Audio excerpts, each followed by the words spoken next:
Hello friends, welcome to pro life. Friends, बात करेंगे COPD के बारे में। देखेंगे सीओपीडी का सिम्टम्स देखेंगे, उसका टाइप के बारे में देखेंगे और उसका कुछ कॉज के बारे में देखेंगे और उसका ट्रीटमेंट के बारे में देखेंगे और उसका कुछ डायग्नोसिस के बारे में भी आज इस वीडियो में हम देखेंगे। वीडियो आपके लिए बहुत ज़्यादा इन्फॉर्मेटिव होने वाला है और इस वीडियो में आपको सीओपीडी से रिलेटेड सारे इन्फॉर्मेशन मिलने वाला है। तो फ्रेंड्स, वीडियो को एंड तक देखिए। चलिए वीडियो को शुरू करते हैं।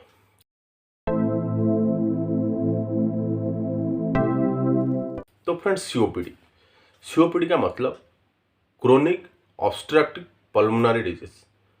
क्रोनिक मतलब लंबे समय से ऑब्स्ट्रक्शन यानी आपके सांस नली में कुछ अवरोध, या पल्मोनरी यानी चेस्ट में डिजीज। तो ये बेसिकली होता है क्रोनिक सीओपीडी यानी क्रोनिक ऑब्स्ट्रक्टिव पल्मोनरी डिजीज। यानी आपके सांस नली में अगर कुछ अवरोध हो रहा है तो उस कंडीशन को हम सीओपीडी बोलते हैं। ये बेसिकली दो टाइप का होता है। पहला होता है ब्रोंकाइटिस, क्रोनिक ब्रोंकाइटिस, और दूसरा होता है एम्फासीमिया। क्रोनिक ब्रोंकाइटिस की बात किया जाए, क्रोनिक ब्रोंकाइटिस में हमारे जो ब्रोंक्यूल्स होता है या आप उसको एयरवे बोलते हैं, उस एयरवे में इन्फ्लामेशन हो जाता है।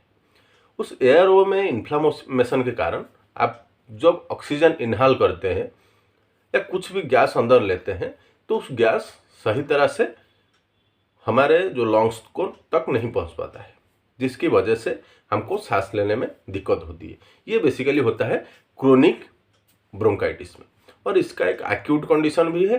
और एक्यूट ब्रोंकाइटिस में आपका ये प्रॉब्लम अगर कोई फ्लू वगैरह या कुछ वायरल इन्फेक्शन वगैरह में ये होता है और ये धीरे धीरे अपने आप कुछ हफ्ते के बाद आप कुछ दवाई खाने से ये ठीक हो जाता है। लेकिन क्रोनिक ब्रोंकाइटिस में आपका ये प्रॉब्लम रहता है। तो ये भी एक कंडीशन होता है जो कि सीओपीडी को डेवलप करवाता है। और दूसरा कंडीशन है एम्फासीमिया। इसमें क्या होता है, हमारे चेस्ट में बहुत सारे अल्वोली है। अल्वोली यानी जो लंग्स के सेल को आप अल्वोली बोल सकते हैं। अगर उस अल्वोली में डैमेज या एनलार्ज हो जाता है तो उसी में ये प्रॉब्लम ज़्यादातर देखने को मिलता है। जनरली जो हमारा अल्वोली होता है ये क्या करता है, हम जब इनहेल करते हैं ये स्ट्रेच होता है। तो अगर इस सीओपीडी कंडीशन में उसका जो इलास्टिसिटी पावर है ये धीरे धीरे खत्म हो जाता है, जिसकी वजह से सीओपीडी हो सकता है। अगर एक जनरल इंसान का अल्वोली देखा जाए, ये 480 मिलियंस ऑफ अल्वोली हमारे अंदर है। अगर सीओपीडी कंडीशन में या सीओपीडी कंडीशन में उनका जो अल्वोली ज़्यादातर डैमेज होता है, जिसकी वजह से भी ये प्रॉब्लम होता है। तो ये दो मेन चीज़ होता है कि आपको सीओपीडी हो सकता है। एक होता है क्रोनिक ब्रोंकाइटिस या एम्फासीमिया। ये दो कारण की वजह से आपको सीओपीडी हो सकता है। अगर उसका कुछ सिम्टम्स के बारे में देखेंगे, इसका जो सिम्टम्स आपको जनरल दिखाता है, पहली बात है आपको सांस लेने में दिक्कत हो सकता है। सांस लेने में दिक्कत हो सकता है और कुछ बलगम टाइप का बलगम आपका ज़्यादा निकल सकता है। आपके चेस्ट में भारीपन या चेस्ट टाइटनेस हो सकता है और कभी कभार व्हिस्लिंग जैसे साउंड भी हो सकता है या ज़्यादा खांसी भी हो सकता है। तो ये बेसिकली होता है। अगर आपको कुछ सर्दी जुकाम वगैरह भी हो रहा है तो तुरंत आपको ये सीओपीडी का लक्षण आपको दिखा देता है। तो ये बेसिकली होता है सीओपीडी का कुछ सिम्टम्स। अगर उसका कुछ कॉज के बारे में देखा जाए, उसका कॉज अगर देखा जाए, मेन कॉज देखा जाए, ये स्मोकिंग। यानी अगर एक पर्सन ज़्यादा सिगरेट पी रहा है या गांजा भी ले रहा है या बीड़ी भी ले रहा है तो उस कंडीशन में ये होने का चांसेस ज़्यादा है। यानी अगर आप एक स्मोकर है तो उनके पास ये जो सीओपीडी का सिम्टम्स दिखा सकता है। यानी ये 40 साल के बाद, अगर उनका 40 साल से ज़्यादा है या 60 साल से ज़्यादा है, उसी टाइम में ये सीओपीडी आपका डेवलप हो सकता है। कुछ अस्थमा के मरीज अगर है तो उनके पास भी ये धीरे धीरे आपके पास सीओपीडी का प्रॉब्लम हो सकता है। और कुछ जेनेटिकल डिजीज की वजह से भी आपको हो सकता है सीओपीडी। और कुछ पर्सन केमिकल फैक्ट्री में काम करते हैं, उस केमिकल की वजह से या उसका डस्ट की वजह से भी उनको सीओपीडी होने का चांसेस रहता है। और देखा जाए तो एयर पोल्यूशन भी इसका एक बहुत बड़ा रीज़न है। एयर पोल्यूशन के कारण भी होता है, या कहीं पे धूल मिट्टी धुआं की वजह से, लकड़ी या घसी से अगर कहीं पे खाना बन रहा है तो ये प्रॉब्लम लेडीज के पास भी देखा जा सकता है। तो ये बेसिकली होता है कुछ सीओपीडी होने का कुछ कॉज। सीओपीडी में कुछ रिस्क फैक्टर भी है चलिए उसको देख लेते हैं। उसका जो रिस्क फैक्टर है, ज़्यादातर आपको लंग्स रेस्पिरेटरी ट्रैक्ट इन्फेक्शन हो सकता है, या आपको लंग्स कैंसर तक भी जा सकता है, या आपके जो लंग्स का आर्टरी है, आर्टरी में हाई ब्लड प्रेशर भी हो जा सकता है, और आपको हार्ट डिजीज या कार्डियक डिजीज भी हो सकता है। तो ये सारे प्रॉब्लम बेसिकली आपको हो सकता है, और कभी कभार आपको डिप्रेशन भी हो सकता है। तो अगर ये सारे रिस्क फैक्टर आपको सीओपीडी में देखने को मिलेगा, उसका कुछ डायग्नोसिस के बारे में देखा जाए, ये डायग्नोसिस अगर देखा जाए तो इसमें आपको अगर आप डॉक्टर के पास जाते हैं तो इसमें कुछ जनरल टेस्ट होता है। तो आप नॉर्मल टेस्ट सीबीसी करवा सकते हैं। सीबीसी में आपको पता चल जाएगा क्या कुछ इन्फेक्शन अगर हो रहा है, तो ये आपको सीबीसी में भी पता चल जाएगा। और कुछ इमेजिंग टेस्ट है, आप एक्सरे करवा सकते हैं, सीटी स्कैन करवा सकते हैं, या स्पायरोमेट्री टेस्ट भी आप करवा के पता लगा सकते हैं कि आपको सीओपीडी हुआ है या नहीं।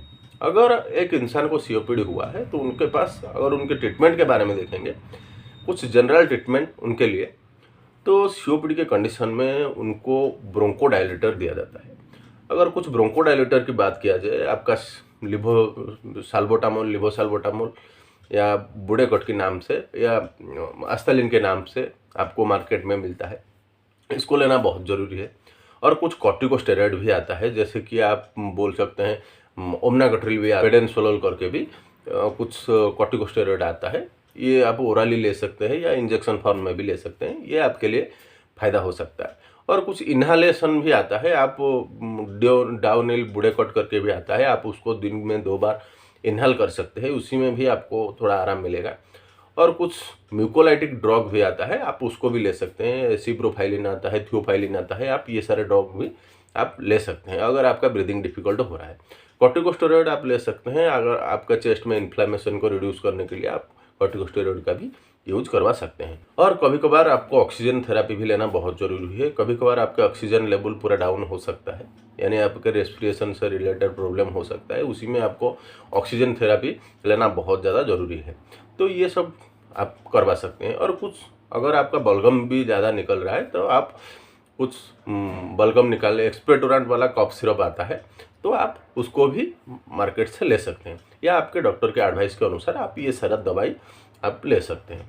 तो ये था उसका कुछ ट्रीटमेंट के बारे में। अगर उसका कुछ प्रिवेंशन के बारे में देखेंगे, उसके तो मेन प्रिवेंशन है, अगर आप एक स्मोकर है तो आपको स्मोकिंग को क्विट करना चाहिए। गांजा पी रहे हैं, बीड़ी पी रहे हैं, सिगरेट पी रहे हैं, तो उसको आपको छोड़ना पड़ेगा। तो इसकी वजह से ये आपका सीओपीडी शुरू हुआ है।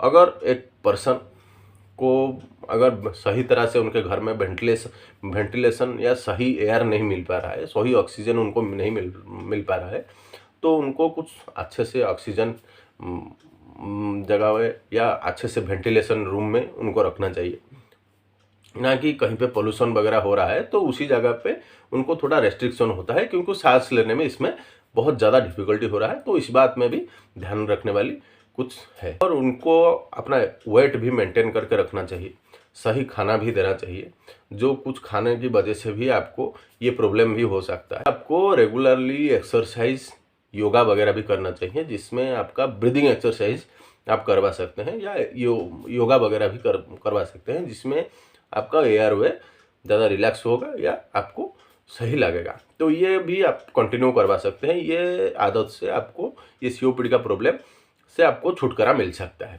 तो ये था फ्रेंड्स कुछ प्रिवेंशन के बारे में। और कुछ होम रेमेडीज़ के बारे में देखेंगे।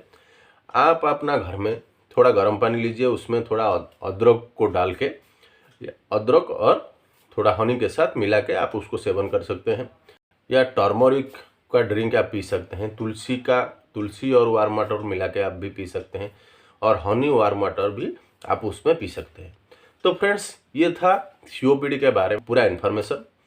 अगर आप हमारे चैनल पे अस्थमा के बारे में नहीं देखे हैं तो चैनल के आई बटन में लिंक दे दिया है, आप जाकर अस्थमा के बारे में देख सकते हैं। तो फ्रेंड्स ये था सीओपीडी के ट्रीटमेंट के बारे में हम देखें, सीओपीडी के कॉज के बारे में देखें, सीओपीडी के टाइप के बारे में देखें, और सीओपीडी के ट्रीटमेंट के बारे में भी आज इस वीडियो में हमने डिस्कशन कर ली। तो आशा करता हूँ ये वीडियो आपको पसंद आया होगा या आपके लिए बहुत ज़्यादा इन्फॉर्मेटिव हुआ होगा। तो फ्रेंड्स आज के लिए बस इतना ही। अगर आप हमारे चैनल पर नए हैं तो वीडियो अगर आपको पसंद आया, वीडियो को लाइक करने के साथ साथ चैनल को भी सब्सक्राइब कर दीजिए, ताकि ऐसे ही हेल्थ से रिलेटेड इन्फॉर्मेशन आपको पहले मिल सके। तो स्वस्थ रहिए, सुरक्षित रहिए। धन्यवाद।